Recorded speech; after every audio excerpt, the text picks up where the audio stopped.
And now, you're tuned into RBLR, the home of Tampa Bay's RBLR Sports. Welcome back, everybody, to your RBLR Rays show. I'm Ben. I realized I was so far away from the mic last week. Listening back to it, it was crazy. But I'm right here now, so you can hear me. With me is Zach. How's it going, Zach? It is going very well. To give you the weather update, it's like cloudy with slightly drizzling here in South Carolina. But it has been cooler, which has been nice because it's gotten really hot the last couple of weeks, so it's kind of cooled off, which is nice. I appreciate when it is raining enough to be like cool, but not enough to where I get wet all the time. So it's kind of in the sweet spot right now. Nice, awesome, and I'm glad to hear that. I don't know if I'm gonna say the R in RBLR stands for meteorology. Meteorology. We just got a note from our producer. Yep. Anyways, speaking of, I think you said sweet spot. The Rays hit their sweet spot in Oakland after dropping the first two games. They came back and were able to salvage a split there, which is awesome. Mm-hmm. Some nice series win against the Rangers too earlier this week, but Mm-hmm. overall pretty solid. I know we're recording a little bit earlier than we normally do. We usually go on Saturdays. It's Thursday, right? Yeah, Thursday. It is Thursday. So we're recording right now just after the Oakland series, and yeah, so that's kind of where we're at. Things are feeling good. Yeah, it always feels good no matter who you're winning the series against to win this series, and then to go on the road to Oakland where the Rays never, ever, ever play well in the history of ever. I think there's one time they played well there. That was in the playoffs that one year. That was like the only time they've ever played well in Oakland, and maybe the only time they will ever play well in Oakland. But you know what? They got the split, and I am satisfied with that. Right, yeah. And before we get into all that, I do want to remind everybody and thank them, of course, because they're already doing it right now, to like, subscribe, share what we're doing here at RBLR Sports. It really helps us continue to put together some great stuff so we can grow. Even if you hate us, share us anyways. I know there's got to be a couple of you out there. And for those of you that don't hate us, while you are doing your nominations for the Best of the Bay Awards, the I think it's Creative Loafing that puts that out, right? Is that Creative Loafing? That sounds right. I don't know. Yeah. Sounds good. Who knows? Nominations end June 30th. So if you could nominate us, that would be great. You just head over to the entertainment section in the Best of the Bay voting there and just nominate us for best podcast if you'd like to. No pressure, but I definitely would like you to. So just write us in at RBLR Sports. You know the drill. We'll have some very clear instructions on our Twitter page. It's in the pinned tweet at RBLR Sports on Twitter. And I'm sure we'll have some nice instructions in the description for this on YouTube, Spotify, Apple, whatever, banana, pear, wherever you're listening to this. I don't know, all the fruits. All iPod Shuffle. Yeah, I think in iCarly they have like a pear phone instead of like an Apple iPhone. So if you are Spencer Shea or Carly Shea from iCarly, use your pear phone and get it done. Absolutely. We love bringing you guys this podcast every week. It would mean so much to us if you took the time to vote and went out of your way to do that. It's really cool that they do this contest for the Best of the Bay. There's so much awesome stuff happening in Tampa Bay. So it's really cool that there's an opportunity to celebrate all of that awesomeness. And we would appreciate getting that nomination, but we also just appreciate being a part of your lives and being a part of your routine every week and bringing you the best Rays talk show out there. Yeah, because I know you all are watching our YouTube episodes while you're driving. Highly recommend doing that. Watching YouTube while you're driving is perfectly safe and legal. We do not recommend that. And you're allowed to do that. And yeah, anyways, speaking of all this great stuff going on, I don't know what I'm saying. The Rays had a pretty nice series against Texas. I know they dropped the middle game, of course, but they went out and got the win 2-1. So that was pretty fun. What did we learn in that series, or what could somebody learn from watching that series? Someone who didn't already know this could learn that the Rays are the best team in baseball and the best team in the American League. The people who made the power rankings that put the Rangers above the Rays last week could learn that, and I think did learn that. Good for them for learning things. But I think the biggest takeaway from this team is they are going to bring their best against that high end competition. You know, we were starting to get into some really meaningful series this year. We had the biggest, honestly, maybe the biggest series of the season so far is going to happen next week when we play the Orioles. Like that's a huge series right now because of the way that the Orioles just won't lose at all. It's really annoying. They just continue to not lose. Every time I like turn over and I'm looking at the scores, I'm like, oh, maybe the Orioles lost today. We won. We can gain. No, they just keep winning, which is really, really annoying. So that series is going to be huge. And the Rays have shown that when they need to get a series win, make a statement, they're going to do that. And it's not something necessarily that I learned, but it was definite because I know they can do that. But it was definitely fun to watch it happen. Right, for sure. And I do agree that it's a pretty significant and important series, but it's also like very small because it's literally small. It's a 2-game series. So I know. that's going to be kind of interesting. So weird. You either sweep or you split in that Yeah. situation. So yeah, really excited. I know Baltimore's pretty good on the road because of their bullpen because you have to pitch that extra inning on the road and close out a game. Like you just have no choice because you're not the home team. So Baltimore kind of, has a pretty good road record from that, and it should be pretty fun and exciting and a pretty intense game, I'd say.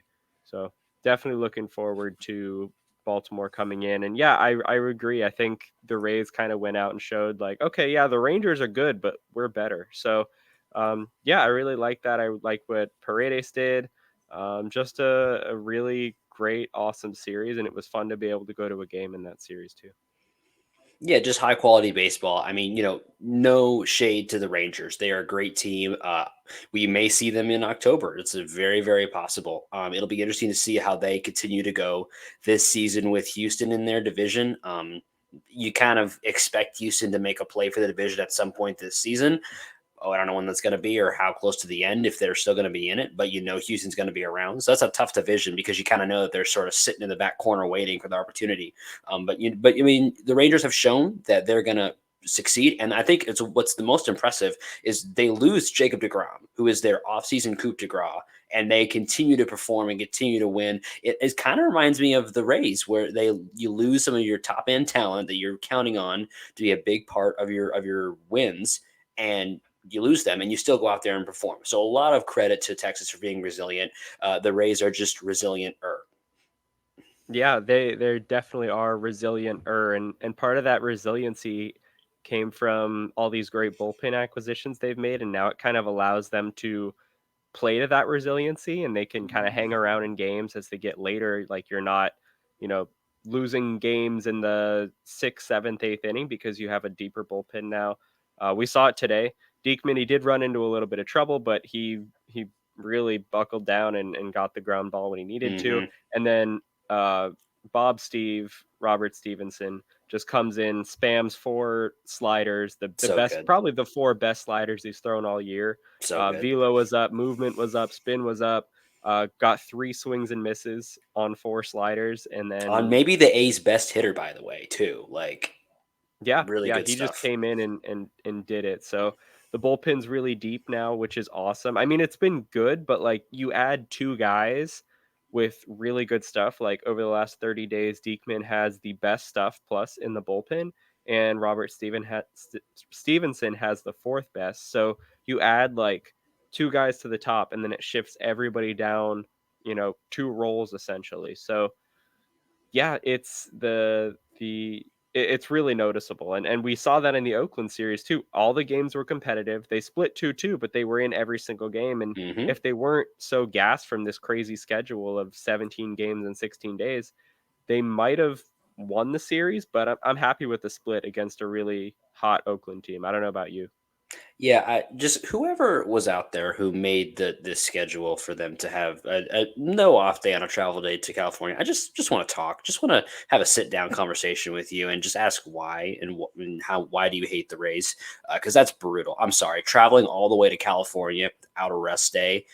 That's just brutal. So the split here is it's a huge win to me. And I mean, to be honest with you, the A's are playing with some fire right now. I give a lot of credit to them for that whole reverse boycott thing. Super cool. I really do not feel bad about that loss at all. I kind of am like, I'm kind of happy they won that game because it was a big, a big signpost saying, hey, we deserve to have baseball in this city. It's really sad.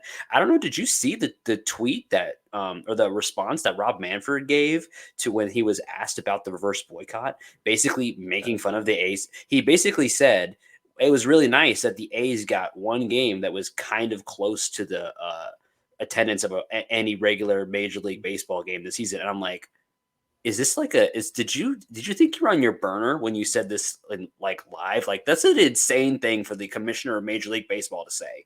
Like that's like I cannot believe he said that. It's so embarrassing the way that this is happening, and I feel really bad for A's fans, and I feel good that they're playing well, they're getting some wins, they deserve it, the city deserves it. So really I have no complaints about this series. It was hard fought baseball. It was good baseball. Yeah, it kind of sounds like Manfred might be speaking as if he could be pocketing some money on the side from somebody in Las Vegas. Who knows? It's a little Um, suspicious. yeah, I don't know. Yeah, it's just a really sad situation, like you said, for Ace fans, and it kind of shows like if you know, put it out there and you try to field a competitive team, they'll show up. Yeah. So it's not like they really have an attendance issue, I guess. I don't know all the details about their situation, but it seems like there are fans that will come out to the games and support them. So what's the issue? Is it and I'm kind of like taking a dig at the owner, but also genuinely asking like what is the issue? Is it like location kind of with the Rays? Is it the stadium sucks? I mean, we know it's like really old, and I don't know if the Possums live there because it's old or because the attendance is bad. I don't know. It's probably a bit of both, but I yeah, think it's whatever. this weird situation where the owner doesn't want to be there. He wants to move to Vegas because he thinks he can make more money there because he's always been a cheap owner. And you've seen it in the way they've run their organization. The way the A's have run their organization is the way that people say the Rays run their organization, where they trade off all their good players as soon as they reach arbitration. And like that's what people think the Rays do, which is just not accurate. But that they actually do that, and it's really sad. I've listened to every once in a while. I've listened to like an A's podcast, and that like it's a rough scene because you have these guys who you grow up with that are these talented players, and then you just see them all leave. Whether it's Chapman, Olsen, Mania, like all these guys that are super talented that come through your organization, and whenever they get to their prime, they just send them off, and it's a depressing thing for a fan base, and I think that's why the fans general attendance has been so low is because they're kind of protesting against the way their team is being run. But with this reverse protest proving that they are still there, they do still care, they want baseball, they just don't want to be treated like they're being treated, and they don't want their team to be treated that way. And I can't really fault them for that. So I have a lot of respect for those fans. It was a good test for the Rays because you're playing against a team that has a lot to play for right now because of this whole situation, and being able to go out there and still get 2 wins on the road, considering all the factors, is impressive. It may not look that way on paper when you just look at the records. When you take it in context, they're 2 very good wins at the end of the day. Absolutely. Like they're completely gassed from the schedule. And also they scheduled a doubleheader in Boston. Like the doubleheader was intentional. Yep. That wasn't because of the rain. That was because the people who made the schedule were like, you know what we should do is have the Rays play a doubleheader after they just finished playing 29 games in 30 days. And they get an off day, so they're fine now, right? Like they got to be serious. But I really Yeah. like what you said about how the A's are being run the way people think the Rays are being run, and I think that would make a good like sound bite or video clip or whatever we do for even it's a video clip for the episode. So uh, I don't know the exact timestamp, but I kind of like that. I think that's a cool quote. It's the truth, and it's pretty sad that a baseball team is being run the way that trolls think a baseball team is being run on Twitter. That's not a good sign. When your organizational strategy lines up with Yankees fan 77235 on Twitter, that's not good. That's not good.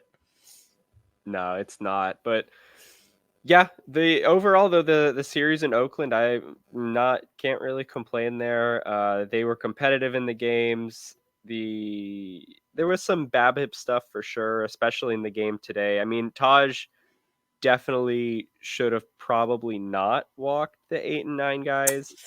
His defense did let him down a little bit. Then he got back into it and he got the weak contact, two very poorly hit. I don't want to say line drives or fly balls because it was not even that, but they Floaters. dropped in for singles, and then it is what it is. It's a good learning moment from him, but I really like this game from Taj because he was so much more locked in than when he pitched in the Rangers series. In the Rangers series, he was almost kind of scared from the first pitch. Like I was there, Hmm. first pitch, line out, like 102, I think, off the bat of Simeon, and then he just wouldn't or couldn't throw strikes. I don't know which word to Yep. use there, but he just seemed rattled and he never got settled in. But he was settled in from the start here. He started with what, 11 straight strikeouts to begin the game. I Hmm. think he tied the or no, I think Dan Wheeler had the franchise record. I don't remember the infographic, but you get the point. Like he came in firing on all cylinders. All of his pitches were working. Lost a little bit of focus, got back into it, but his defense and then some untimely hitting, I guess in his case, uh, pretty timely for the Athletics, kind of did him in. Yeah, it's just it's interesting when you look at the perspective of his season. I think it would be very interesting to at the end of the year play all of his starts back to back to back and just kind of watch and see how that development happens because you can see kind of the individual growth. It's almost like watching a character arc in like a TV show or a movie. He's having a character arc, and a character arc in a good story is not linear. It takes twists and turns, and there's victories and there's defeats, and you have differences, so this episode he's doing really great, the next episode, wow, he made a really dumb decision, and why did he do that? Well, he needs to grow more as a character. The same situation you're seeing right now with Taj Bradley. You're watching his character, his pitching ability develop live. It's very interesting to watch, and the cool thing about it is he's very talented, so he's getting good results while he's having that growth. But it's from someone who like me, we both love pitching. We love watching that. I just think it's really enjoyable that we get a front row seat to watch him develop like this and see what's his final form. I have no idea, but it's fun to watch, and it's kind of a fun wrinkle to this season that we get that we didn't know we were going to get because of the way the injuries have happened. But it's a fun wrinkle to this season, and I'm excited to see where it goes as the season continues to wind and turn. He honestly is developing like at an insane pace because Hmm. if you think about it, this type of development takes like months, but not even months. It's really like years to happen. So he's doing it not just in months, but like 2 months. He's having this kind of development. It's like Wander when he came up. Like Hmm. rookies are going to struggle. They're always going to make mistakes. That's just how it is. You have to live with it. But the fact that he pitches well, makes the mistake, learns from it immediately, gets back out there, pitches well, mistake, learn, like lather, rinse, repeat. It's insane to watch this kind of development happen so quickly, and he's so young. He's what, 22. Um, just incredible stuff from Taj Bradley, and I guess that kind of is a good way to jump right into our arm of the week, maybe, because I know the results weren't great from him in the Rangers series and then near the end of the game today. But Taj Bradley is my arm of the week just because of the way he bounced back against the Rangers.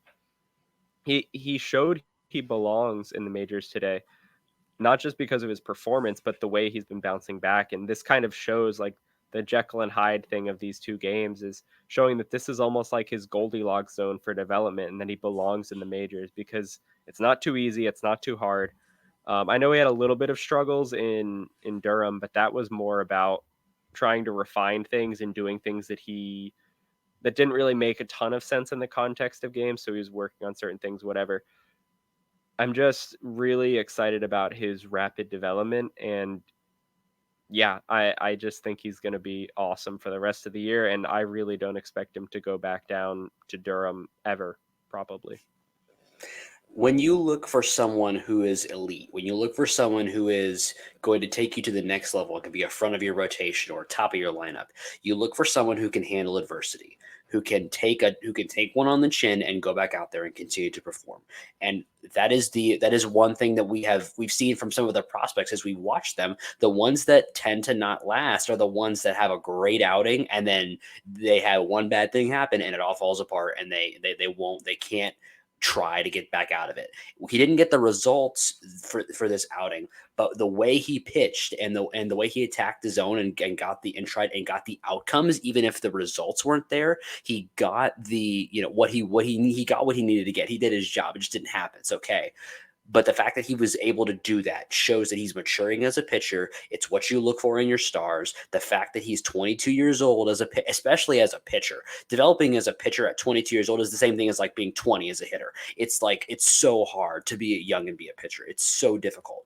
So for him to be 22 years old and performing at this level already, the sky's the limit for him. And it's even more so. I mean, I can't, I was not, I'm don't say, I wouldn't say I was down on Taj at the beginning of the year, but I was kind of like, I kind of need to see what you can do a little bit. Cause he kind of had a rough end of the end of last year. Let's see what you can do, kid. And he has proved to me that he is an MLB frontline starter. And that's all I could ever ask for from him at this point, his development. He deserves the arm of the week and I cannot wait to see where his development lands. Yeah, it's been really fun to watch him, and it's been fun to watch our bat of the week too this week. So I'll let you start that one off because I know we have the same guy for that. We did, and it's someone who is often unheralded. We've talked about this before. It's a player who is often unheralded, who has done some really important things for this team over the years, and because of the way things have fallen this year, has not gotten a whole lot of playing time. But when he has gotten playing time, Manuel Margot has showed up and performed. He has given us timely hitting. He got a timely home run today. He plays great defense, gives all out effort. Even on the play that he missed today, gives incredible effort every single time he's out there. I have so much confidence in him when he's in the outfield. I think we are so quick to forget that this guy was Manuel Margot ahead. He was a huge part of the offense last year. We were struggling. He was a guy who came out there and got runs for us, scored runs, was a big part of our offense. We haven't seen him as much this year because he's the other side of the platoon with Josh Lowe, who has been playing out of his mind. So we haven't seen him as much this year. But let us not forget that this guy is an incredible defensive asset, and he can hit too. He could be a starting center fielder for a lot of baseball teams in this league, and he's a huge asset to this team. And it's been fun to see him get back to performing at a high level offensively this week, and he deserves the bat of the week. He's very deserving of any kind of praise lately because this week he was on fire, especially when the team is as almost out of gas as they are right now. He's been a really nice spark. Love the veteran leadership. Mm-hmm. And yeah, he's really just kind of he wasn't fully healthy when he came back last year, so it's good to see him fully healthy, and it has been in a limited role, but Josh Lowe is starting to cool off a little bit, so I think we're going to see Margot get more opportunities, and he definitely deserves them. He can hit, righties and lefties, definitely better against lefties, but he can hit both sides. It doesn't really matter too much. And I had this here. He had 6 extra base hits this week, and he had 9 coming into the week on the season. So he just turned it on. Obviously, there's some regression there. He's not going to get 6 extra base hits every week, but it's really awesome that we have a player like that. Because I know Siri has been banged up a little bit lately with his shoulder, and Margot just keeps grinding. He comes off the bench. He'll play defense. He'll pinch run. He'll give you good at bats. Not much more you can ask for from Margot, and yeah, he's just been great. He's much more than the short side of the right field platoon, like he kind of started out as this year.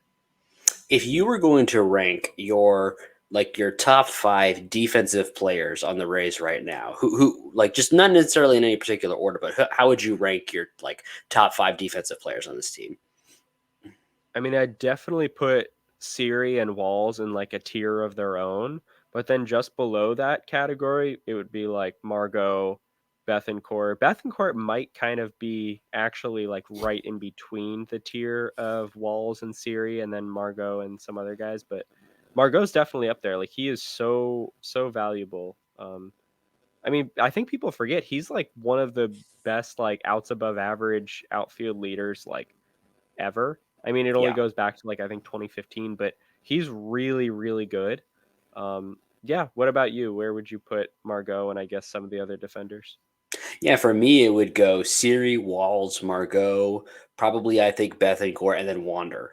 And the Yeah, fact Wander's that good. you have, when you look at those top, you look at those top of the line defensive guys, you have Walls, who's mostly just his defense. Siri has been a power threat, which is great, but his bat is, not necessarily amazing. And Margot is in there as a guy who I think is kind of splitting the difference a little bit. He's incredible defensively, and he provides a little bit above average of a bat from an offensive perspective. I think he does a lot of really good things well. He is such a valuable. There's so many players on this team that are valuable because they provide so many things. The Rays have done an incredible job at accumulating players that all have incredible value. There are very few players on this team that are a one-trick pony. Every single player on this team has some other level of value to them beyond one tool. And I think that's what's making them so good, is because they can beat you so many ways, because all of their players can beat you so many ways. And that's what makes this team as good as it is.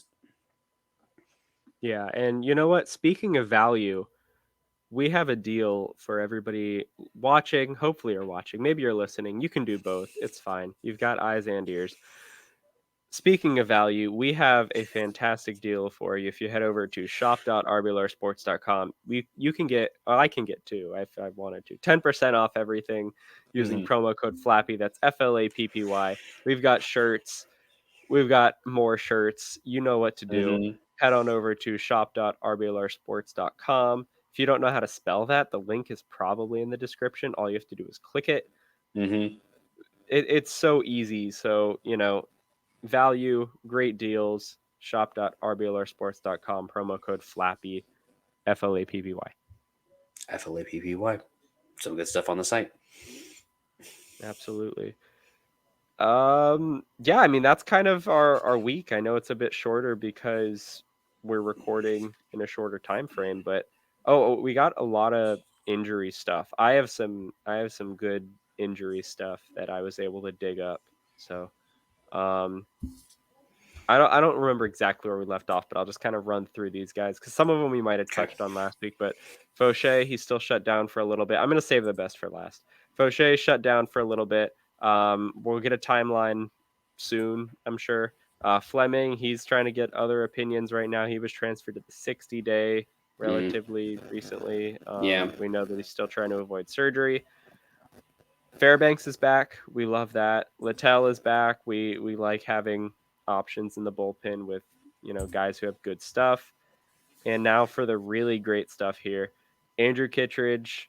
Not a huge update. I kind of might have sold this a little bit too much, but he's running and playing catch at the Trop, feeling good, pretty close to starting a rehab assignment in the complex league. He'll definitely need to throw like live BP first and all that, but he's looking good. He's not very fast, but he's doing some running there. So, but who is a Good for bit him. faster than him is Colby White, and he's been looking awesome in the complex league.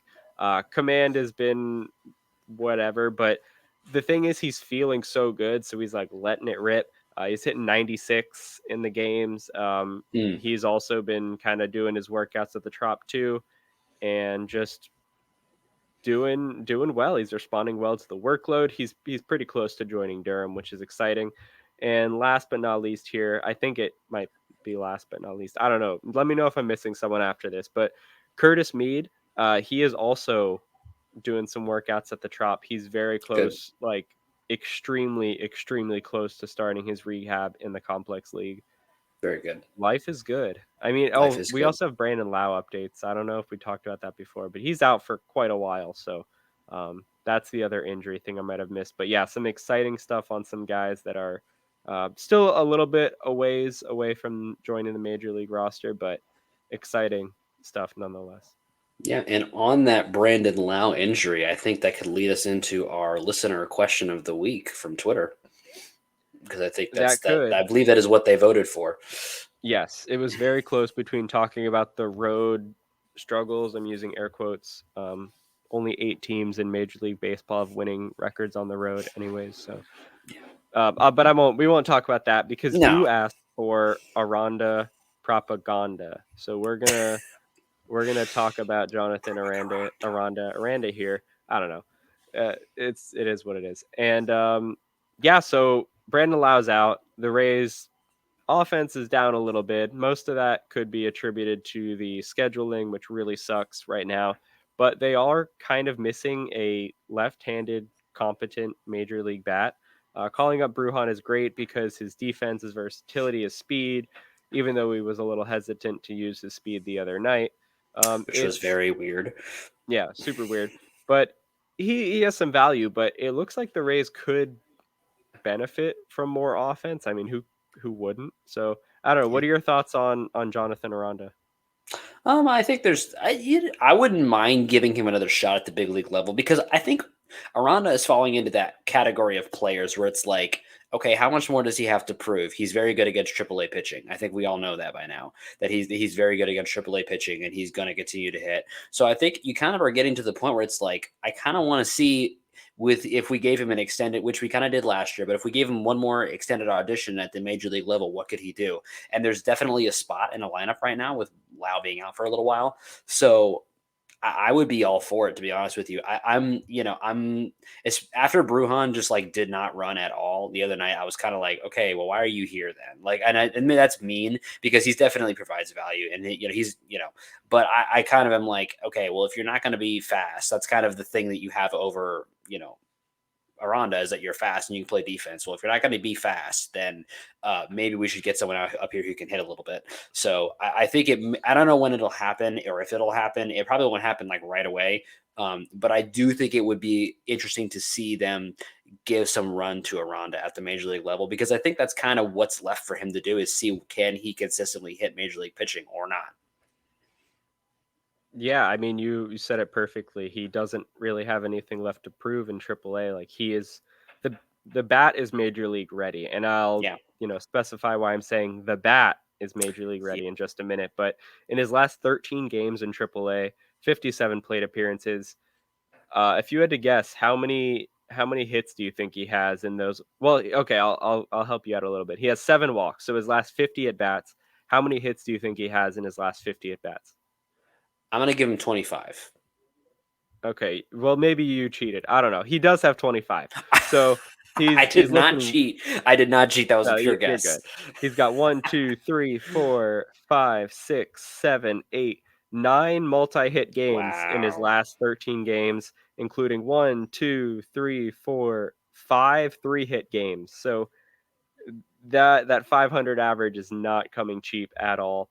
No. He also had a 2 home run game last night. Yep. He's not just hitting singles. He's got 7 extra base hits in 13 games. That's good for a 229 WRC plus, a 1281 OPS if you're into that kind of stuff, 12.3 walk rate, 19.3 strikeout rate. The bat is he could come into a major league roster and be like a 110 to 120 WRC plus bat against probably anybody. I'd say maybe a tick or two higher against righties, and he Yeah. holds his own against lefties. Like he's not too much of a platoon guy. The bat is so good. So what's the holdup? The I mean, defense is so yeah, bad. That's the whole that's that's the that's the problem. problem. Is the defense is so bad, and it's so unfortunate. I said this before the year. I'm like like the fact that like the book on you is you have an amazing bat, but you just cannot feel. I'm like, how is this man not taking ground balls and like doing defensive drills every spare minute that he's not in a batting cage? Like we need to like if you could be a replacement level, like a slightly below replacement level glove, you would be on the major league roster probably. So like I don't like that's kind of like come on man, just you got to figure something out. But I from a hitting perspective, you got to think Aranda is down there saying, what more do I got to do to earn a shot? Because like you're hitting the casing off the ball. So I would not be surprised to see him up at the major league level in the next week and a half or so. I would be curious to see if maybe they'll wait till an off day and then get him up here during that, or if maybe they'll take advantage of the fact that they have a couple of streaks of games to give somebody a breather, give somebody a 10-day oops, you stubbed your toe, take 10 days off situation and give him some more run. But I think that we are probably likely to see him because at some point you have to wonder what the Rays are doing with him if they're not going to give him a shot at the major league level, because he's clearly very capable of hitting at the AAA level. Yeah, I mean, maybe his defense has improved lately. But yeah, I mean, it's the cat's out of the bag. Like, we know his defense is not his strong suit. Yeah. I mean, you could bring him in to pinch hit. It's really Yeah. hard to justify carrying like 2 DH only guys on the roster though with Harold. He's not an Yeah. outfielder. He's It barely makes me a first sad baseman on a every good single day. time. Yeah. Whenever I see Harold in a lineup as the outfield, my like countenance just drops a little bit because I know Well, at yeah. least one play is going to look really bad, and you're going to just be like, "Yeah, that's not. Please get him out of the outfield." If McClanahan's pitching though, I don't mind it because he's secretly a ground ball pitcher who Yeah. cosplays as a strikeout guy. So I'm fine with him in the outfield if McClanahan is on the mound, but anybody else or Glasnow because he just strikes everybody out. Yeah. Um, yeah, I it's Yeah. just it's so tricky. I think if something were to happen to Harold or Yeah. Rayleigh, Aranda's probably on a plane to wherever they're playing Yeah. immediately. But I would right think so. now, I mean, if they do option Bruhan, then it's like Aranda is because you don't want him playing defense like in a tight game late. You could Or at spot all. start him at second base, but it's not very good. And you don't really want him to play first base because then there are more opportunities for him to interact with the ball on defense because he would be, Yeah. receiving the ball. So it's like, do you want to Yeah. probably Mm. not turn any double plays that involve a second baseman if he's playing second? Or do you want to potentially like ruin your chance at, a ground out because you have a first baseman who's struggling? Maybe his glove has improved. I don't know. The bat totally fine as is. I'd take that any day of the week, but if he can play at least bad defense, I think he would be on the major league roster by now. Even if he's bad. Like Yeah. he Like doesn't even have to be league average, honestly. he just needs to like make it so that I don't want to like hide my eyes every time a ground ball goes in his general direction. Like if you can just at least not make me have a mental breakdown every time a ball goes in your vicinity, then I think we'll be fine. And if he can do that, then I think he has a place on this roster. And if he can't, he might not have a place on any roster except for places who really need a DH. But it would be a real shame for that bat to go to waste. So I hope he is improving and figuring it out because that bat is real. He just take some ground balls, do some grapevines, get some mobility going on, like figure it out. Right. I mean, they could honestly just say, you know what? He's going to come up in DH full-time platoon with Harold. Aranda gets the long side, Harold gets the short side, and Harold also gets uh pinch hitting stuff because he's not as I think he's a slightly better defender than Aranda. I don't think it's Yeah, crazy to say that. I So would say that. yeah, I hope his defense is improving. Maybe something clicks for him and he figures it out and he can be a competent major league defender. With that bat, he would be awesome to have. So yeah, that's how I feel about Aranda, and it seems like you feel the same way. So that was a good topic though. I like that one. Yep, it's a good topic. I want to be proven wrong about his defense. I want him to come up Yeah. and make some nice plays and prove me wrong, but I guess we'll Yeah. see. I want to get made fun of my takes about his defense. Like I would love nothing more than for him to come up and just make me look so stupid. But That'd be we'll great. see. I really think he'll be up at some point this year, maybe Yeah. soon, just because why not? The bat's Yeah, awesome. let's do So it. yeah, not much left to talk about here except what are you looking forward to as they finish up their West Coast road trip this weekend in San Diego? The main thing I'm looking forward to is getting to watch a couple of fun players. Like looking forward to being able to watch Fernando Tatis, Juan Soto, Machado is really really good. It'll be fun to see Blake Snell again. I'm sure he'll pitch 7 innings with 15 strikeouts. against us just because that's the way it goes. Or maybe he'll pitch into the fourth inning and he'll get taken out with the bases loaded and no outs in the fourth. That might also happen. But it'll be fun to see him a little bit. I really liked him. I was sad when he left. I understood why it happened, but he's a very fun pitcher to watch when he's on. He's one of those guys where when he's on, he can be super dominant, but the thing with him is, and this is, I think everybody knows this, I have never seen an elite pitcher lose it as quickly as Blake Snell can lose it, because I've never seen a guy who can go from you cannot touch this man to he is a BP pitcher and like one at bat, like that fast. It's wild. I've never seen it that drastic. But it'll be fun to see him again. Yeah, I think that's what I'm looking forward to most as well. Other than like finally getting an off day after the series. Yes. But yeah, watching Snell, it is his first game pitching again. It will be his first game pitching against the Rays. He's tentatively scheduled to pitch that middle game of the series. That should be Snell versus Eflin, which would be fun. That'd be a fun game. I really like Eflin lately. I know he didn't have his best game against Oakland, but I really like the change in his off-speed pitch. He's throwing a splitter now. He's kind of been like working towards that as the year's gone on, but it's like full splitter mode. Like his fingers are so far apart on that ball. It's really cool. Like before he was gripping it literally in his palm, like tucked in. And then it kind of went like, okay, it's two fingers, but they're close. And the ball's like a little bit out. And now he threw one splitter against the Athletics in his last start. And it was like, fingers are like, I have to move them really hard to get them that far apart. And it's so cool. He said he learned it from Shane a little bit, like picking his brain about it.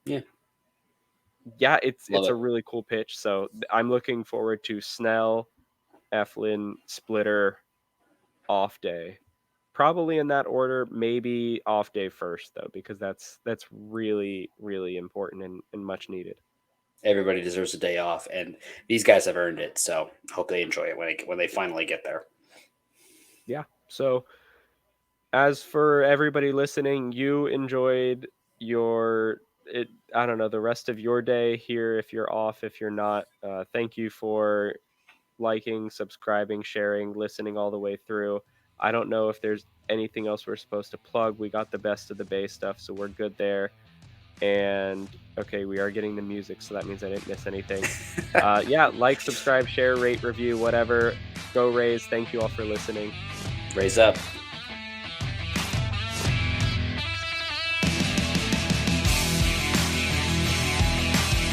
Thank you for tuning into this presentation by RBLR Sports. On your way out of the stadium, please remember to like and subscribe.